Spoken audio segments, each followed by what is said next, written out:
Well, hey, folks, I'm Sean. And I'm Dave. And this is Barstools and Bandtalk, complete music bucket list. And I tell you, we keep rolling our players series. It's become a very popular segment, and we have a guy for you tonight, folks. That I tell you, he's done a lot. He's got a great story. Darn nice guy. And was very impressed with the fact, but not intimidated that we have mugs. He was a little upset that he didn't have them, but it's okay. He's got a good shaped head. We're gonna bring our friend. Listen, he's a Guitar Wars champion. He's a shredder beyond a shredder. He's been in a number of different bands. He's our good, very good friend. Like, you know what? I don't even know how to get back, to be honest, because I gotta try and. We can get him back. Yeah. Barstools and Bandtalk.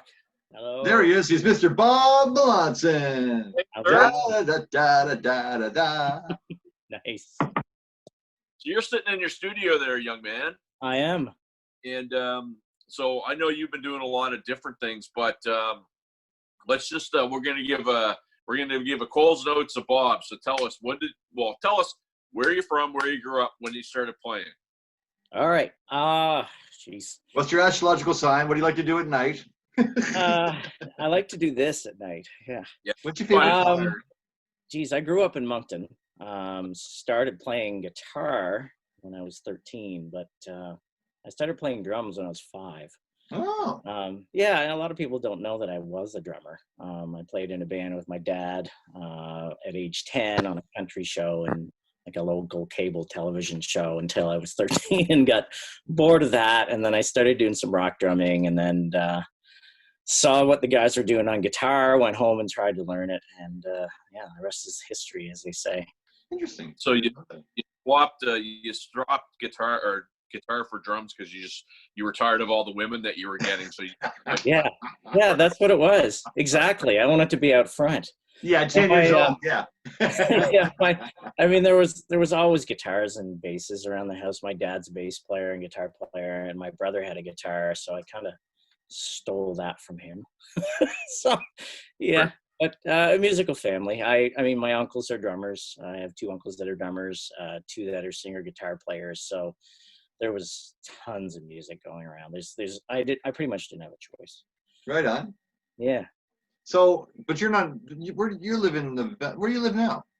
I live in the Valley. I'm in Port Williams, so an hour away. It's not crazy far, but. And you're driving your income pretty much. You're doing a lot of like film scoring and that type of thing, right? No, actually. A lot of people think that I do that, but I did a couple of kids series a long time ago in the early 90s. And then after that, I went into dialogue and sound effects editing. So most of the work I was doing was doing dialogue for Trailer Park Boys and This Hour is 22 Minutes and Mr. D, amongst a whole bunch of other things. But I haven't scored anything in a long time. Then after that, I sort of left the film industry about 5 years ago when the tax credit left and started working for a company called Andrew Motion Technologies. And we're designing basically tracking systems. And the main one we're designing is a tracking system that attaches to actors to do automatic focus pulling. Oh, okay. So that's what we're working on. So it's it's still the film industry per se, but it's in the development side. Well, that makes sense because it'd be pretty cumbersome. I've watched that before where you have, the sound boom guy walking around. He can't get in the shop and he's got his microphone overhead. And that would be very cumbersome. So you're right. If it'd be a better system. Yeah, well, it's just with focus, it's generally a manual thing. So, I mean, a guy really has to be on his game. And if a character's moving around a lot, it's very hard to focus. So our system sort of it basically does all the hard work for you. Still needs an operator, so we're not trying to get rid of a focus puller, but it's a really cool technology, I guess. Yeah, not to wait till it comes out. Yeah. I actually worked in the GPS industry for years, so that whole end of things fascinates me. Just how you can, analyze tracking and what have you. You mentioned something though, and if you're at all uncomfortable with talking about this, just say Sean, F you. But I know a lot of that were working in that industry. My own company did a lot of business in the film industry, and then things changed and that tax credit went away. Yeah. And some people who shall remain nameless say what's going on is better. And I've been told by a lot of people that it's not. So can you give us your take on that? Sure. I mean, I know a lot of friends that aren't working as much as they used to. When the tax credit hit, the major shows I was working on were still there. So Trailer Park and 22, Mr. D. But it's all the smaller ones that just can't, the small documentaries and the small, TV movies. And I mean, I don't think I was hit as much as the crews were, like because people that are on set every day. I mean, when that tax credit goes away, the U.S. companies aren't coming up anymore. And that was a big part. And as soon as it went away, of course, BC and Ontario were having record years because they were going there instead, because we had a really good tax credit. But I mean, it may come back. I don't know. I hear it's on the rise, but it's a sin, really, because the topography and the geography of Nova Scotia, you could just about be anywhere. So you can have any, if you're filming, Game of Thrones could have been filmed here in Nova Scotia without question. I mean, there's so many different areas. You could be in Cape Breton Highlands, you could be in the Valley, you could be down Yarmouth, you could be in Halifax. I mean, there's lots of different ways you could have done that. It's very frustrating to see that go away. Yeah, I don't think it was something that was really looked at. It was an idea, and they thought they were spending too much money, so it went away. And what do you do? I'm not going to drag you into anything salacious, Bob. I won't do that, other than to say we have the smartest person in the world running our province, and it was a huge misstep, because I know for a fact, talking to people in your industry, there used to be as many as 5 crews working here, and there might maybe 1. So that to me says, that's taxes. People are buying stuff. That's money that's going in. I know my own company, they would come in, and for Mr. D, they would buy, I work in a traffic control company. They'd buy pavement marking tape by the boxes. Like they'd come in $1,500 to $2,000 to make crosswalks over at Citadel High. That's all money that goes bye-bye, right? Yep. Yeah, totally. There's a lot of that money, comes into the economy. Exactly. But what do you do if you have no control over it? I mean, you just anyhow, we can beat this with a horse, but we're trying to be upbeat and positive here on Barstools and Bandtalk. Let's talk about a little bit about guitar, my friend. So, sure. What do you want to know? Well, I want to know. So you're in Moncton. You're 13 years old. You're transformed from drums to guitar. You got pretty damn good, and you are pretty damn good. Yeah. What happened next? Did you join some bands, or? I did. Yeah, no, I played in a couple of bands early on. I don't remember the name of the first batch of bands. The main band I was in was a band called Aftershock, which I think there was a Halifax band by the same name at some point in time too. But that was the band that I generally did gigging with, and the band I was in when I did the Guitar Wars. And we were a metal band. We didn't play a lot, and the places that we did play, it was usually for the door, but we were playing like 13 Maiden covers and the dual guitar thing going on. I mean, it was a lot of fun. And then we went into, whatever metal was, if you can even call it metal now. Like we did some David Lee Roth, we did some Van Halen, and we sort of did whatever. And then after that, I was in a band called Judgment Day, and we're doing some Whitesnake and things like similar, I guess, to what Razor Boy was doing at the time. Sure. Probably a little, about the same time. I guess it was 88, 89, somewhere in that range. And we'd won a Battle of the Bands in Moncton, and then I have no idea why we were doing this, but we said, well, after the Battle of Bands, we're just going to fold the band, and our drummer didn't like that, so he left. So we never got to compete. I think it was the next round was in Halifax, and it was like, oh, okay, whatever. Yeah, but no, there were a few bands, but after, I moved to Halifax in 91, and then started at Music Stop. So, and that, that's the Moncton history. Well, I remember at Music Stop, because you used to bail me out with Mike Barkhouse all the time. I got to go upstairs, but Barkhouse house was looking for me, cover me, bro. And I would go up and I get my drumsticks and out the door I'd go. And Gotta make the LTR payment. Gotta make the LTR payment. Yeah, I had a few of those. It was dangerous working there. I mean, oh my God, I can only imagine.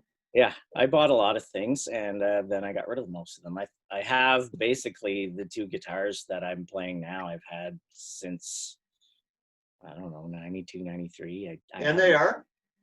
I have a Robin custom guitar that's hanging behind me. I can bring it closer if you want to see. Yeah, bring it in if you want to see it, man. I want to see. I'll get my glasses on for that. Beauty. That guy. And I mean, it's typical 80s metal guitar. I mean, it's, I kind of modified it to death. Put different pickups in it, and I've got my Strat. This guitar I've had since I was 13. Wow. Basically, my brother wasn't playing his guitar. My dad said I could trade. So I bought this when I was 13. I decked it out to look like Dave Murray from Iron Maiden's guitar. So it's got the same Kaler. It's got the double humbuckers. It's pretty much the same. He had some Japanese made Squires as well, which is what this is. And he had some Fender ones made in the USA. So it's pretty much the same guitar. And this is what I use all the time. I don't. What's that? I'm surprised, actually. You didn't go for the Jacksons, or now that, let's be honest, now you can afford to get the gear you wanted when you were a kid. You didn't go back and buy them all, you know what I mean? Well, I had a Charvel at one point, and I traded it. And I had some Ibanez guitars. When I was in Moncton, I had a blue Ibanez.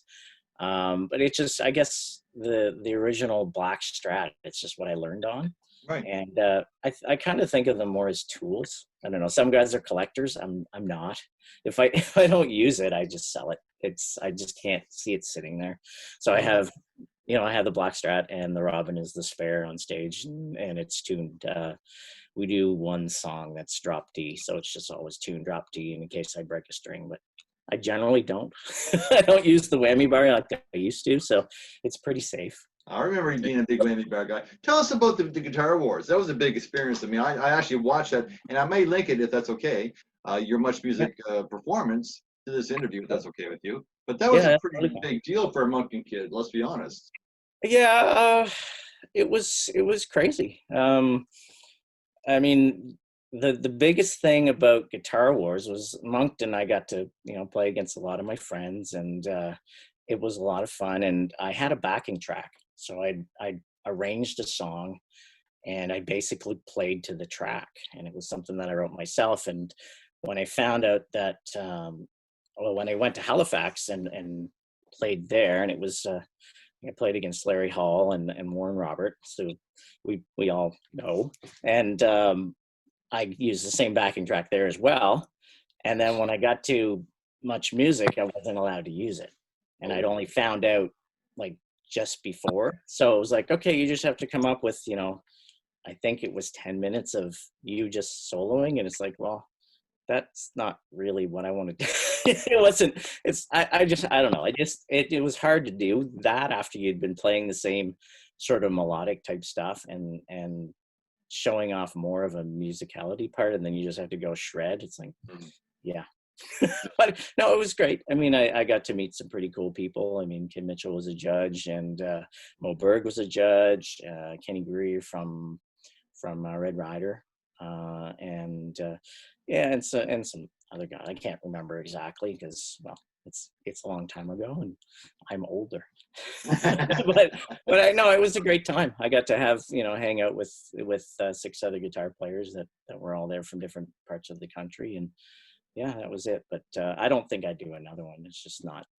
It's not who I am right now. Yeah. But and back then though, it was kind of, and it's funny you mentioned Larry because you were showing your guitars and you're very respectful of your gear, and then we talked with Larry and he rips out that friggin' gem of his, which you probably saw, and couldn't have been more. Like you're sitting there going, oh, this is my nice Strat I've had since 13, and Larry's like, yeah, this is the thing that I sawed the horn off of at the ice house. Like, so too funny. But Larry said the same when he went up to Toronto. He met 6 other guys that some of them he had really good rapport with, and it was a pretty enjoyable experience for him.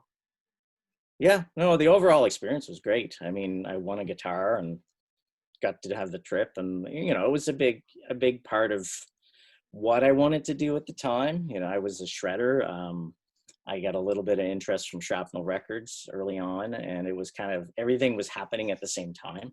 Unfortunately, it never did quite go anywhere, but it is what it is. And I don't regret any of it, because I'm not a road warrior. I didn't play in a lot of bands that toured. I went away on the weekends and stuff, but I'm more of a stay-at-home family guy, and I've always been that way. So I think had I pursued it more at that time, I probably would have had to not have a family life and not have, the typical thing that musicians go through or give up to do that. So how many, do you have kids then? How old are your kids?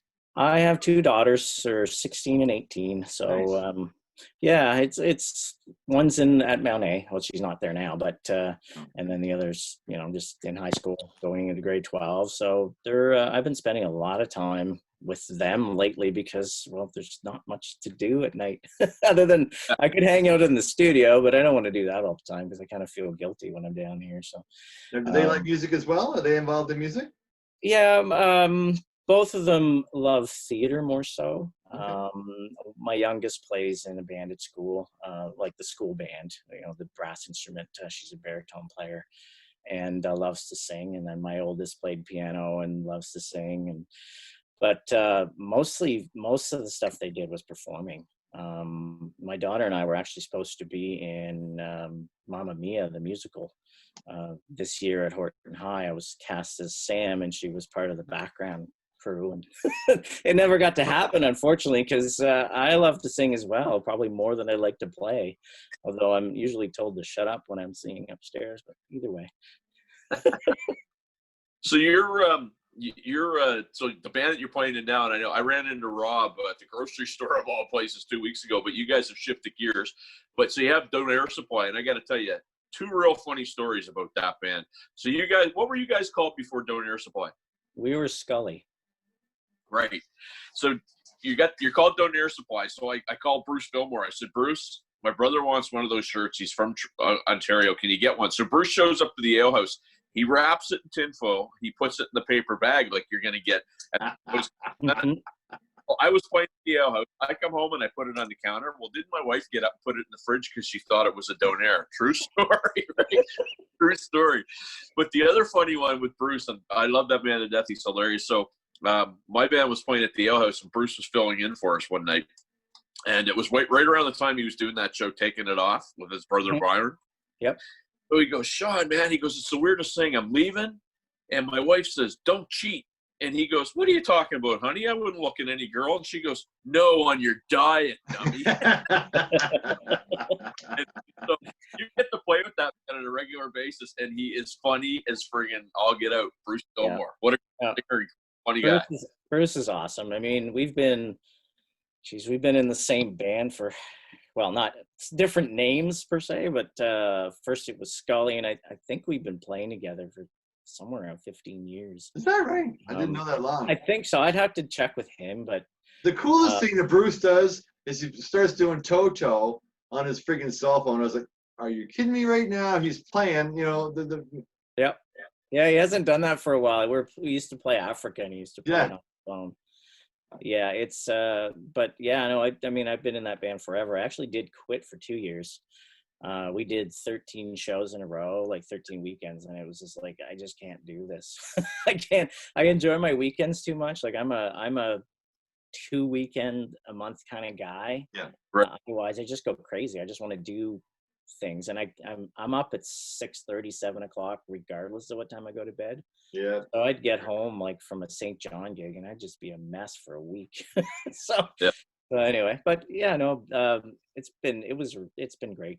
I mean, we do once or twice a month. We stopped playing bars. We're just doing shows like corporate and weddings, and nice. Yeah. It's fun. We were supposed to actually do Dolan's mid-June, but I can't imagine that happening. Yeah.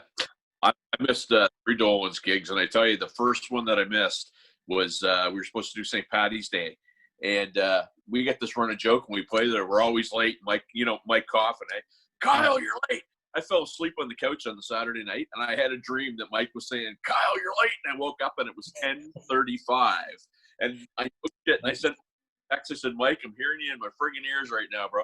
And I mean, that's a fun gig, and they just treat you amazing. And Dave's always like, well, you pump Dolans, but it's a fun place, man. And it's and great. Like somebody on our page today said, name your best and worst place that you stay. That place is amazing. It's an Airbnb that is super clean. And it's like you're staying in an apartment. That's just wicked. Yeah, that's pretty much the only club dig I do want to do. We're trying to do one a year. Just, I don't know, we kind of miss it. I find that now that my daughter's 18, it's kind of like she'll be going to bars next year, and I kind of promised myself that I would be out of the bars by that time. But I mean, I do miss the occasional bar gig because it's fun. Like you get the crowd at the end of the night is just totally crazy, and you don't get that much at a corporate gig or the weddings sometimes, but the corporate ones, they're hit or miss. Like you'll get good money for the corporate stuff, and it's a big production, but your last set, they'll be like, oh, you guys can go home early because everybody laughed. Yeah, it's subdued. We talk about this a lot, Bob, because the role of a musician, an actor, as a comedian, is to entertain. Whatever it is, they're trying to emote something. And now with this last 2 months of this COVID bullshit, I mean, like, there's a lot of entertainers who are going right out of their mind because they can't entertain anybody. So I get that. And even if you're taking a break, and I've done that myself in this 35-year career, taking pretty much 15 years off with my kids, the same thing.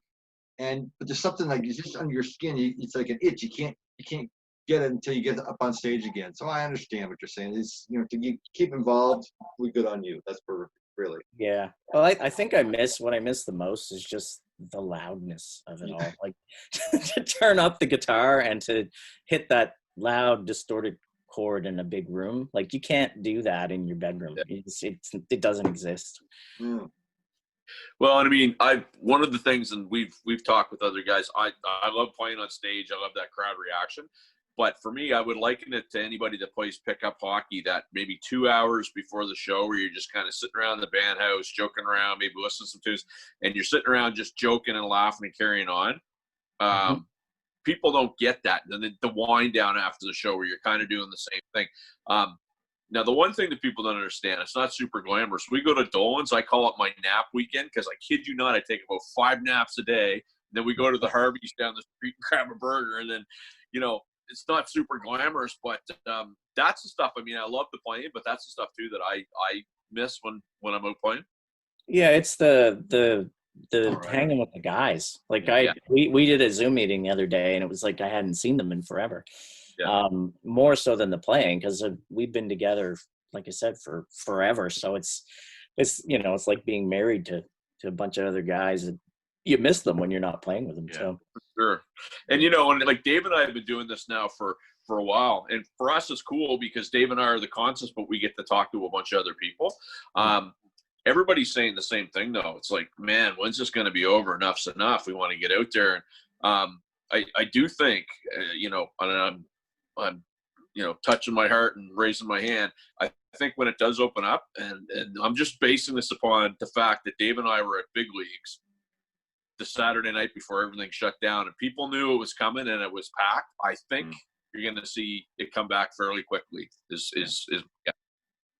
Yeah, hopefully. It's got to happen. I mean, it's people enjoy that, and the bands for sure. I mean, I feel sorry for a lot of the guys that do it full time because like they're probably itching more than I am because I do the weekend warrior thing, and I'm still missing it to some degree, but. The problem with me is that I'm going to forget all the songs by the time I play them again. I have a horrible memory. I mean, we have lots. Well, we have lots. What key is Sweet Home Alabama again? What key is Sweet Home Alabama? Well, I have a bad problem of on occasion, I'll just drift and I'll just stare into space while I'm playing something because I'm so used to playing it, and then all of a sudden the solo comes up, and I have no idea what key I'm in. and I'll just hit a random note, and if it's the wrong one, the guys just like watch me fumble, and we all can't stop laughing, and who cares, right? Yeah, and that that happens, and you just kind of gotta roll with the punches and do your best. But it's just getting back out there and doing it, because I will tell you, once a week I practice the frequency set list just so that I remember it. And I do it once a week. I go on Spotify, I get everything in there, and it's just bang, bang, bang, bang, bang, and it's just to remember what I'm doing, right? Yeah, you have to. Otherwise, you just kind of, I think when I was younger, it didn't matter as much because I was probably still practicing all those songs anyway. But now if I don't, it's just, you just lose it. Well, there's more stuff in your head now, Bob. Like you're a dad, you're an employee, you have a business, there's other stuff on the go. So it's only so much time. We were 20 years old. That's all we thought about was music and girls. But that was it. You know what I mean? So now there's a lot more stuff that occupies our mental space, if you will. So I understand that too. Yeah, totally. Anybody want to take a shout out to it all? Like I said, I know, of course, you're not that far away. You're in town quite a bit to play. We're in 11 countries now, Bob. Just to let you know. There's people all over the place that are watching this. If you want to say hi to anybody that you haven't talked to for a while, or just before you do that, Bob. Just before you do that, we're in 11 countries, but I've only been in 2 of them, so that's pretty interesting. Anyway, sorry about that. Hey, no worries. I don't know. Say shout out to anybody that's out there and not gigging. Hopefully we all get back together, and shout out to the boys in the band and all the musicians that I've met. Geez, it's funny because I know so many musicians from being at Music Stop, but I haven't seen a lot of them. And a quick funny story: I was there maybe 2 years ago, and somebody came over to ask me for help, thinking that I was still I was wearing my jacket too, and it was somebody that I kind of knew, but it's like, no, I haven't been here since '98. I like to go to Long and McQuaid just to hang out with Parker for a couple of minutes, because you need the book of John to figure out what the hell he's saying half the time. But my God, I just saw him the other day. There was something I had to pick up. They're doing this curbside thing right now, and he's a guy. If you're having a bad day, if John's having a bad day, you'll never know it, because his attitude's always so amazing, right? Yeah, I haven't seen him in ages. I used to run into him once in a while, but I think the last time I was there was that time I just mentioned, probably 2 years ago. And even the one up here, I barely go in. I think I'm just kind of bored of gear. I just kind of, you get around it so much, and you get what you like and what you're used to, and you just kind of get used to it. That's what I do anyway. I'm not the type to hoard stuff or to try. I meant to ask you, Bob, what are you using for an amp? I have a Mesa Boogie 22 caliber all tube guy that I've been using. Well, as long as I've been using. What's that? The real vacuum tubes? Oh yeah, it's a tube amp, and I've been running. Up until our last gig, I was running an old ADA MP2 tube preamp into it. But then I recently bought a Line 6 HX Stomp, because I had a rack full of stuff and it would just die every once in a while. I still got my old Line 6 right here. Look at that. There you go. Yeah, those are awesome. But it would just cut out every once in a while, the old rig. So I got the Stomp, and I'm just running that through the amp. So I'm still running the tube amp. But Sean and I fight sometimes. He's a bit of an arsehole, so yeah. So you're not a big pedal guy then. You just get the processor. That's all you need. Yeah, I use a MIDI controller because the main reason is I did go through the pedal phase. I actually built a bunch. I modded a bunch for people, but I don't think quick enough to stomp on 3 pedals when I want to hit a solo. I need one button to change a patch that changes everything for me on the fly. Because I don't have I'm intelligent obviously, but I'm a slow processor in that sense, so I can't think about it quick enough to actually do it or get lost in what I'm doing. It's personal to you, so whatever whatever works for you is what you need to have. Yeah, well, it's simple. I set the MIDI controller up so that if I want to just switch a patch altogether, I can. If I just want to click in, like say a delay or a phaser or whatever on the patch that I'm already on, I can do that. So it's sort of like having a pedal board, but everything's just programmed. So I was The just kind going of to stuff you're doing in Donaire Supply now, it's a pretty versatile set though. So you'd have to have a really nice clean sound. You probably wouldn't have a real metal sound anymore, but there would be some distorted stuff, I'm sure. But yeah, it's clean, semi-dirty, real dirty, and then solo. And the real dirty stuff we use for a Journey song that everybody knows that I can't seem to remember. The "Don't Stop Believing." right. So that's I use it for that and a couple other tunes. But most of the time, it's kind of a cleaner distortion because we do a lot of old classic rock and the Celtic Right. stuff, and we're all over the place, like Backstreet Boys and some country. So yeah, it's only maybe 8 patches, and then I just kind of have variations from there. So if I want to click something in for a certain part, I can. Are you singing any lead at all, Bob? Then I didn't even know what you're saying, to be honest. Yeah, I do a couple of tunes whenever Bruce lets me sing. But no, I do a couple songs. I'm a closet singer. One of the biggest things I'm missing is I used to go to work once a week for meetings, and that drive, the an hour podcast, and on the way back I would sing. So I haven't really been doing that. But no, I love to sing. It's just I don't know. There's something about it. If I started singing early enough, I probably never would have played guitar. I probably just would have sang. If I It's could just have sing. What's All right. that? If I could have sang, if I had even like the tone of my voice, I would have sang more. But I think, Sean, we're almost out of time. Anything else you want to finish up with my friend Bob here? Well, just one thing to backtrack, talking about your processor there, and Dave and I had the little back and forth. It was because you were talking about your processor, and Dave held up his mother's toaster. I don't know if you caught on that or not, but anyway. But in all seriousness, I've known you a long time, bud, and yeah, I've known you a long time, and it's always fun to be around. You're like I view you always as a chill guy. You're never one of those guys that gets too high, gets too low. You're just always, even Steven, which is a good way to be. And your band that you're playing, like, I love the boys, know them. I've known Rob for years. I've known Bruce a little bit. I don't know Neil that well, but you guys are always a hoot to see when you're playing. Just a great band, and I'm glad to hear that you found something else that you're digging. Yeah, no, it's great. I mean, I'll stick with it as long as it can go, because there's no real reason to leave, and the guys are happy, and we're doing stuff. So hopefully it comes back soon, as we are all saying. It will, bud. It will. I have faith. Listen, Bob, all the best to you and your family too. I hope everyone keeps safe. And we're I think as Sean said, we flattened the freaking curve. I think we're on our way out, and really can't wait to see you guys play in the end. And all the best in your studio work as well. Thanks for being on the show. We really appreciate it. Yeah, thanks a lot for having me. Yeah, it was great. It was really great. All right. Peace out, Bob Melanson. Great. See you guys. All right. Take care, man. See ya.